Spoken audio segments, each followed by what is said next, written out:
Bonjour à toutes et à tous. Donc ici, on est dans la circonscription de Frédéric Mathieu avec des agriculteurs pour venir les soutenir.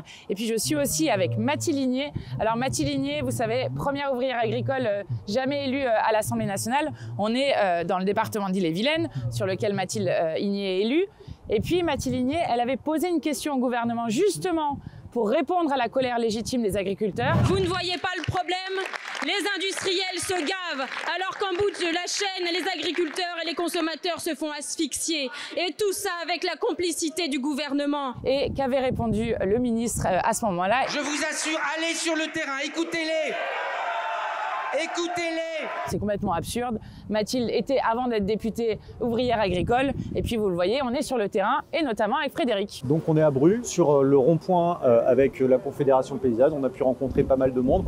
Alors, aussi bien des paysans que des citoyens qui sont venus aussi en soutien de ces revendications. En tout cas, moi, ce que je peux dire, je ne suis pas un grand spécialiste du monde agricole, c'est plutôt Mathilde, comme ça a été rappelé. Mais je pense que les Françaises et les Français soutiennent cette mobilisation qui demande juste à pouvoir vivre.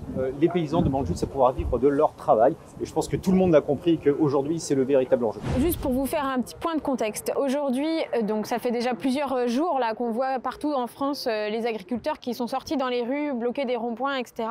Mais en réalité, cette colère, elle est latente depuis des années. Ça fait des années que les agriculteurs en ont marre de ne pas vivre dignement de leur travail. Et là, aujourd'hui, ils sont sortis dans la rue. Alors la situation, elle est assez dramatique. Il y a un énorme enjeu à renouveler les générations en agriculture. Dans 10 ans, c'est la moitié des agriculteurs qui partiront à la retraite. Il y a 200 fermes qui disparaissent chaque semaine. Donc il y a vraiment une urgence là. Sauf qu'on n'arrivera pas à réinstaller, à redonner de la reconnaissance au métier de paysan si on ne travaille pas sur le revenu. Et c'est pour ça que nous, on martèle sur le fait qu'il faut mettre en place des prix planchers. Un prix plancher, c'est on prend en compte le coût de production et le coût de la rémunération du producteur. Et dans les négociations commerciales, on ne descend pas en dessous de ces prix planchers. On l'a porté dans notre niche parlementaire le 30 novembre dernier. Donc vous voyez, c'est pas nouveau en fait. On n'a pas attendu ces mobilisations pour dire qu'il y avait un problème aujourd'hui en agriculture. Et cette proposition de loi sur les prix planchers, on avait réussi à faire adopter l'article qui en parlait. On avait réussi à faire adopter les articles qui permettaient aussi d'encadrer les marges de la grande distribution. Parce qu'aujourd'hui, la grande distribution, l'agro-industrie se gave sur le dos des paysans. Et donc c'est pour ça qu'il y a aussi une urgence à encadrer leurs marges. Et notre proposition de loi a été rejetée à 6 voix par la mobilisation des macronistes qui n'avaient pas été là de la journée et qui sont arrivés à la fin pour balayer cette proposition de loi.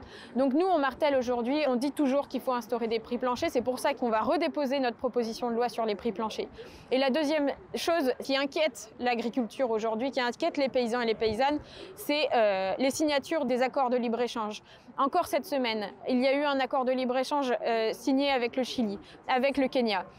En pleine crise agricole, je veux dire que c'est inacceptable. Inacceptable parce que ça veut dire qu'on va voir arriver sur notre pays des tonnes de lait en poudre alors qu'on a des producteurs de lait aujourd'hui en France. Et d'ailleurs, il y a un gros problème sur l'élevage. Il y a plein de paysans qui arrêtent l'élevage parce qu'ils voient arriver du lait en France alors qu'eux-mêmes en produisent. Donc nous, on demande un moratoire. On demande d'arrêter là les signatures d'accords de libre-échange. Ensuite, on demande aussi à ce qu'il y ait des clauses de sauvegarde qui soient mises en place. Les clauses de sauvegarde, c'est quoi? C'est qu'en fait, on arrête d'importer en France des produits qui ont des normes sociales et environnementales en dessous de celles que nous, on a. Par exemple, on va faire venir de Nouvelle-Zélande des produits qui sont traités avec de l'atrazine, alors que l'atrazine est un produit chimique qui est interdit en France et en Europe.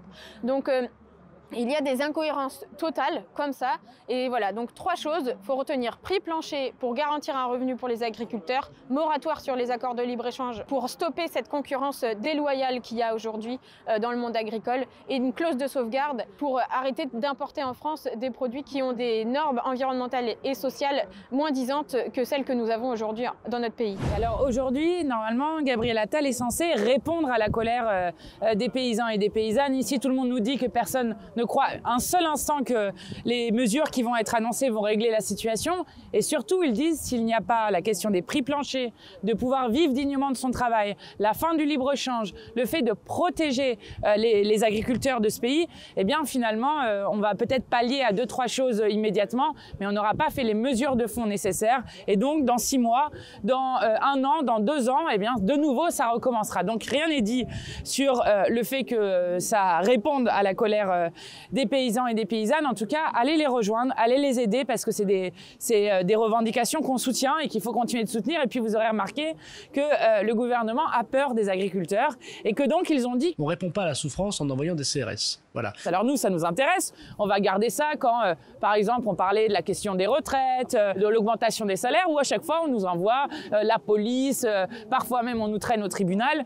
Donc on va retenir cette phrase de M. Darmanin et puis on va en dire, nous sommes d'accord avec lui pour une fois, et donc nous sommes d'accord avec le fait qu'on ne réprime pas des gens qui demandent juste le droit à vivre dignement dans la 7e puissance économique au monde. Et donc, si les agriculteurs ne se font pas réprimer, eh bien c'est justement le bon moment pour aller les rejoindre, pour aller les soutenir, pour arracher des choses. Et après, quand on aura arraché le droit aux paysans à vivre dignement, eh bien on arrachera d'autres droits parce que les victoires aident les victoires, c'est toujours comme ça. Donc voilà, on était ici pour leur donner de la force, continuer à le faire un peu partout. On continue ce combat et on partage la colère qui est exprimée ici avec une forme de fierté aussi sur le métier de paysan qui est exprimé parce que les paysans et les paysannes de ce pays nourrissent notre pays, sont ceux qui produisent ce sans quoi tout le monde meurt, c'est-à-dire ce qu'on mange. Et quand vous voyez la souffrance qu'il y a ici avec les paysans, jusqu'au bout de la chaîne, avec un Français sur 3 qui dit ne pas manger à sa faim et 8 millions de personnes qui vont à l'aide alimentaire, vous comprenez qu'il y a un grand problème dans ce pays et que si on remettait un peu le monde à l'endroit, eh bien ça irait beaucoup mieux. Et puis si vous voulez aller un peu plus loin sur toutes les initiatives qu'on a faites, parce qu'on en a faites beaucoup, notamment à l'Assemblée nationale, vous pouvez retrouver toutes nos interventions, toutes nos propositions de loi sur une page que vous allez trouver sur La France Insoumise NUPES répond aux agriculteurs en colère. Vous allez retrouver là-dessus plein de choses à lire et à regarder. Donc si vous voulez aller plus loin, n'hésitez pas à aller la regarder. Plein de force à vous!